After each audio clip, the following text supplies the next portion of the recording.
Harga emas sudah capai harga ceiling atau all-time high pada RM458 per gram.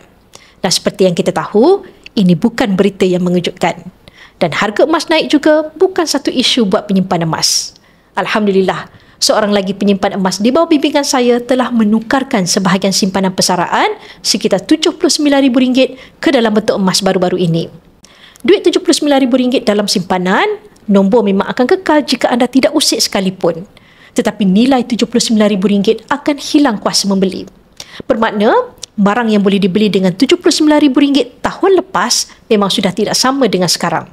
Jadi solusinya, bekukan nilai ke dalam bentuk emas.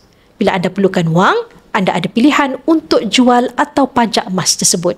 Semua bentuk simpanan ada risiko. Yang risau takut simpan emas, takut hilang, takut kena rompak, mungkin tidak sedar duit simpanan anda setiap hari dirompak inflasi. Bagi yang masih baru bermula menyimpan, anda tidak perlu ada RM79,000 baru nak beli emas. Dengan Public Gold, anda boleh membuat belian emas serendah RM100. Untuk bermula, anda boleh rujuk pin video saya untuk 5 langkah daftar akaun Public Gold dan saya akan bimbing anda dalam cara dan langkah-langkah simpanan emas yang terbaik untuk anda.